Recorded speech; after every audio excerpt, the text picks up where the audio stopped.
Welcome to Zeifmans Presents Masters of Disruption, dialogues with emerging industry entrepreneurs. Join our host, Zeifman's partner, Larry Zeifman, for our very first episode on plant protein.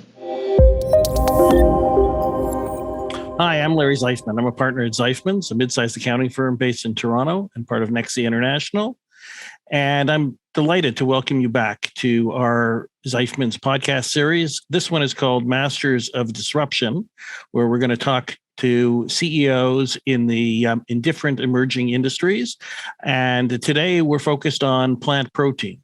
And we've got two guys from Holy Veggie, David Gaucher and John Bonnell. And we've got Connor Yuen of Pontus Protein with us as well. And I'm going to ask each of them to introduce themselves and their company. And we're going to start with Connor. Hey, everybody. Thanks, Larry, for having us on here. We really appreciate it and a chance to be able to reach out to more people. I'm Connor Yuen. I'm the CEO of Pontus Protein. We actually trade on the Toronto Stock Exchange Venture under the ticker symbol HULK. And we're a plant-based protein company, as well as a vertical farming company, as well as a very heavily focused ESG company. Thanks, Connor. Okay, who's going first? David? Yeah, okay. Hi, I'm David Gaucher, one of the co-founders of Holy Veggie. And I'm John, also co-founder of Holy Veggie. Yeah, we're a Toronto-based private company that has been in business for about 4.5 years. So we're excited to share our story today and hopefully provide some good insight and value bombs to your audience. So I'm going to start asking Connor first. How is being a leader in an emerging industry like plant protein different from your previous leadership roles? I think the biggest thing comes down to, educating people on really the new wave of doing things. Because, in the past, I've been very heavily sales focused and also, in finance. And then that kind of drips around into all different sectors. But to be at the head helm and quarterbacking a new technology and really a new way of thinking about, doing agriculture is really the biggest focus that we've set our eyesight on. So, educating people that we're not just a plant-based protein company, but we're a company that's trying to entirely change the way that we think about how our food is grown, how clean it's grown, and as well as, how healthy it actually is for you. So I think the biggest thing is really just, transitioning our mindset to really just help educate people on how making this change is not only good for the human body, but it's good for the entire world. Sounds good. John? Yeah, and just to dovetail on what Connor said there, it's plant-based protein in the plant-based space is a growing and emerging category. And what's exciting about that is that, we're able to take a position in a category where, there isn't established norms, there isn't established constraints. There's a lot of interest and excitement by consumers in plant-based proteins. And, for us, it's the whole category and us, we're helping lead with a more sustainably focused mindset. And that we get excited about, because we're not in an industry where we're just trying to make $1 on every single sale. We're an industry where we make $1 plus help impact the planet. And so for us, leadership in this industry is not just about being the best, it's about how can you make a difference. And that's what we love about it. David, you want to add anything? I think that was a great answer. And Connor, I agree with everything you said as well. I think our background, we used to be in the meat industry. And so being in an environment that was really, really controlled and established and felt like an old boys club was really difficult for entrepreneurial people. And being on the front lines of that industry really opened up our eyes to how unsustainable it was. And we had changes in our lifestyle. And so, again, to John's point, getting an industry that was nascent and that barriers to competition were a bit lower was really exciting for us. And, beyond making a difference, having the ability to actually build something meaningful and sort of put a stake in the ground in an industry was really exciting. And we're on our way to achieving that right now. Absolutely, man. And, with especially all the problems that you guys see in the world right now, from droughts, to these forest fires, to all these things that are happening, it's just going to get worse. So for, to have other people who are in the same kind of sectors as trying to, achieve the same goals is how we're going to actually make it happen. So both of you talked about sustainability. So tell us a little bit about how you build sustainability into your brand proposition. Let's start with you, David. This summer's been like a reckoning, right? Everything's gone sideways when it comes to climate change. And so, everything we do is about encouraging people in a very positive and lighthearted fashion to discover plant-based foods. And for us, when we looked at the category from the onset, we could see that there would be companies focused on tech, trying to take, plants and emulsify them into fake meat. And so we didn't think we could win, but our value proposition, our blue ocean strategy became, we didn't see any brand that was really just trying to take vegetables and making them fun again and more accessible. And we didn't think vegetables needed to be transformed into fake meat. We just thought, hey, they're a great product that sort of needs an opportunity to be rebranded. And so by encouraging people to eat more vegetables and changing their food system, that is our way of helping tackle the sustainability issues. Connor, what about it, Pontus? We've designed every part of our business to be as sustainable as we can. If you look at traditional agriculture, it uses up about 70% of the world's fresh water. In our facility, in our technology that we've created, we vertically farm utilizing aquaponics.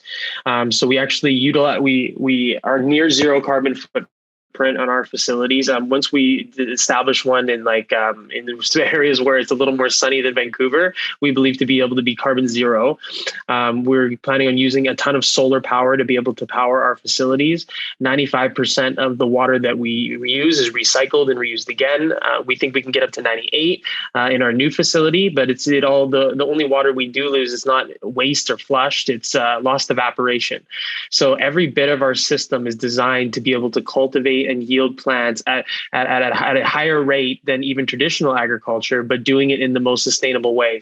Okay. Now I'm going to ask a couple questions to David and to John, specific to your sharing of the CEO role, because I am not sure I've seen that work effectively too many times. So why don't you tell us about how you divvy up your duties and how it's worked for you? I think for John and I, we'd work together. And so having that prior experience was great because we worked in an environment that was challenging, and we got to learn, to trust each other and our instincts. And we also had very, very different backgrounds. My background, I grew up in a family entrepreneur that was a real estate developer, but by training, I'm an engineer and a CFA, whereas John, he grew up in the agency world, very much on the strategy side. And where we were working, I was managing sort of the P&L and the supply chain, and he was developing the brand and working on sales. So the way things have sort of played out with Holy Veggie was just an extension of that relationship. Yeah, I actually think the notion of co-CEOs isn't a unnatural thing. If you start a business with a partner, you have gone into something 50-50.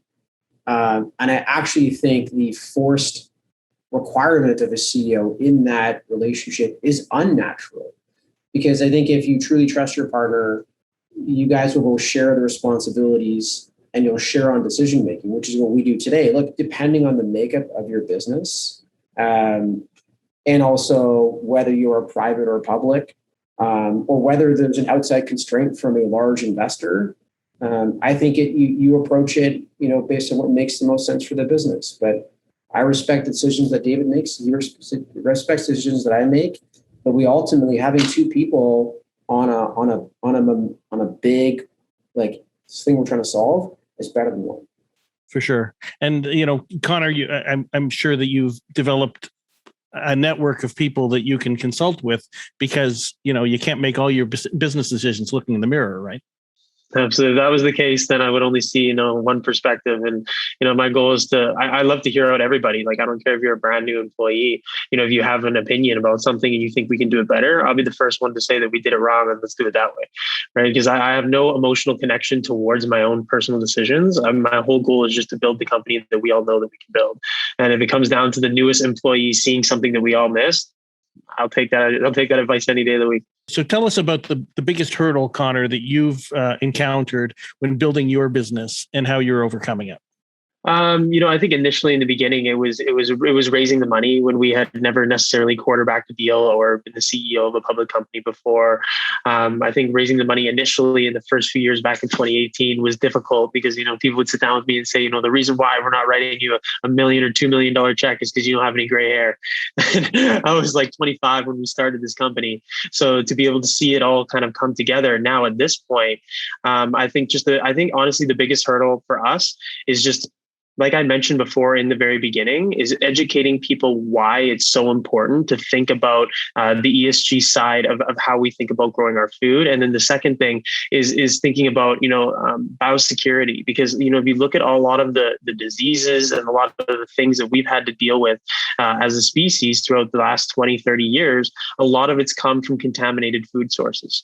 And for us to be able to say that we grow every one of our plants in a biosecure facility where you have to literally walk through an air shower in order to be able to get to the grow room. You're going to be completely basically covered in a hazmat suit because we don't want any kind of, contaminations being able to come in. We think that is the biggest thing that we want to educate people on. John and David, so you've targeted the U.S. market. Can you tell us, as a Canadian business going into the U.S. market, how you found that market?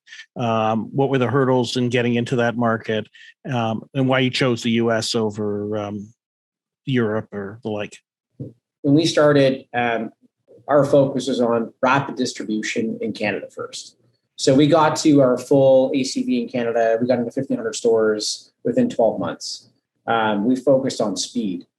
We knew, though, that to truly build the brand we wanted to build, we had to go after the U.S. market. Now, the trickiest thing for us was a lot of Canadian CPG brands will wait.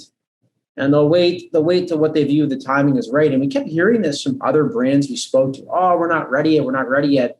And we'd watch brands in the US basically solidify their position in the category and eliminate any chance for that Canadian company to go down there.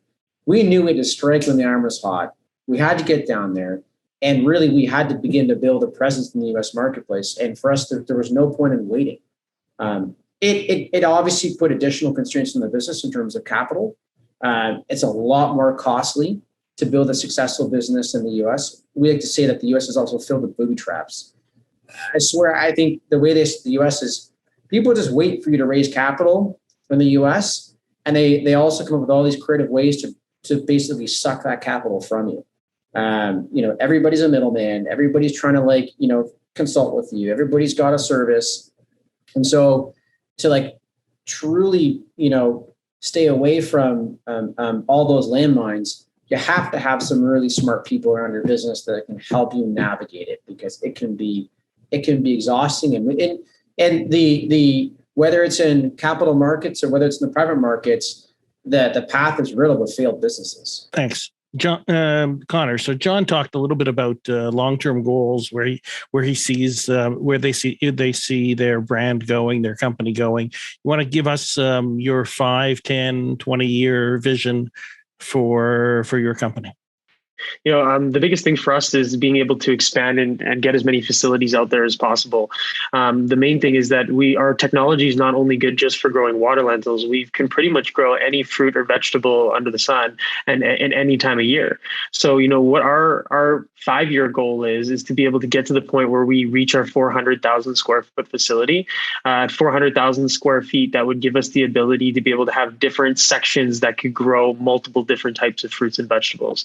We even have the ability to grow blueberries in January in Vancouver, which is pretty amazing, because if you think about a lot of the food that we eat, it's shipped from all over the world, and it takes a lot of energy, time, money, all of those things to be able to import all of that food. Same thing even with China. China imports 90% of its food. It doesn't actually cultivate very much at all. So to be able to see that we have the ability to, over time, be able to expand into these different countries and give them the opportunity to locally produce everything that they want to eat and do it in an ESG way is huge for us. But what our real long-term vision would be able to have these, you would say, either low-rise or high-rise skyscrapers. They could be right in the middle of a metropolitan city, and every different floor would grow a different type of fruit and vegetable.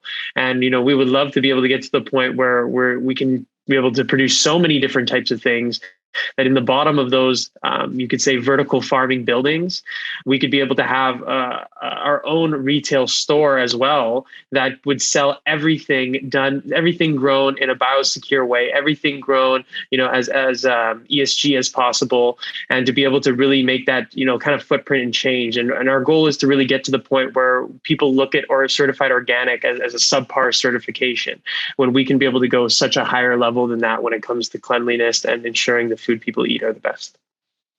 Okay. Now we'll move on to some pieces of information that'll be interesting to our users, especially those who are thinking about going into the industry. So, John, I'm going to ask you first. What would be one piece of advice you would give to anyone who's thinking of getting into the plant protein space? Have a point of view. I think that's extremely important. Right now, a lot of companies we've seen getting into it are a bunch of Me Too's. Have a clear point of view. That will help you with product innovation. It will help you with bringing in people to align with your mission. It'll help you with raising capital. It'll drive your business. Connor? I think the biggest piece of advice that I can give to someone is, if you're going to get into the plant protein space, do it because almost similar to what he said, but because you believe in what you're doing, right? So find where there's a problem, or find where there's something that you feel really passionate about, that you believe by starting your company that you could actually make a change in this area. We've looked at a lot of the other plant-based protein companies that are out there, right? If you look at, there's some of them like Very Good Butcher who do use organic, fruit and vegetables in their food. Then there's other companies like Beyond Meat and Impossible Burger who their product actually tests positive for Roundup in it. So, I think the next transition that people are really going to go towards is making sure that the plant-based food they eat is very clean and very healthy. And that's one of the things that we figured that we could solve. Being a certified organic, biosecure facility to be able to give people the best version of that product. If you're actually going to make a transition and change from meat over to plant-based, well, let's make sure you're actually getting healthier and you're getting the nutrients that you need. So I think that, anyone going into the space, you're only going to have a successful business if you have a problem that you're solving. What's a key trait that one would need if they want to be a successful entrepreneur? Connor? Tenacity and grit, because it's not always motivational all the time, and if anything, it's a pain in the ass being an entrepreneur until you get to the point where you actually can put the business together and you actually see something happen. And even then you get more problems. It's even more of a pain in the ass, but that's why you have to love what you're doing and really be passionate about the problem that you're solving. Because if you really have that desire to make a change or help people make that change, then it doesn't matter how big the obstacle or the problem is or how frustrated you get. If you really have value behind what you're doing, like if you get motivated, if you're a young guy listening to it, you get motivated, you think you want to start a company because you want to buy a Ferrari, when things don't look good and, you wake up that morning and you have like a pounding headache and you still have to go out and you got to make a presentation, you got to talk to people, laugh and, be funny. And, if you just want a Ferrari, it's not going to be enough to emotionally pull you through the different trials that you'll have to go through to build the character to become that person who can run a successful company. Very good. David? You stole our thunder. We were going to say Perfect. We're all in alignment. No, man, it's tough. It's a real grind. It's an emotional roller coaster. And you're right. There's got to be passion. Don't be thinking about Ferrari because the best example for an entrepreneur is you're mopping the floor. Yeah. Right? So just think about the mop as an entrepreneur. It's like, if you're going in for the money, you're in the wrong profession. Yeah. We're in it because sales. you like to build stuff, right? Like to build stuff, like to make a difference. If you're in it for money, look, go down to Bay Street and right? Well, thanks, guys. I think that it's very clear that your entrepreneurial spirit is infectious. This has been great. I've really enjoyed this conversation. I want to thank all three of you for joining us today and for sharing your passion.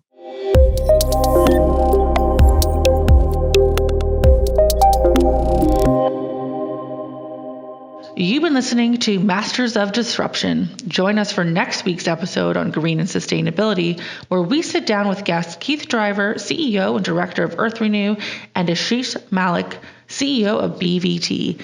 If you have questions or want to learn more, contact us direct at info@zeifmans.ca.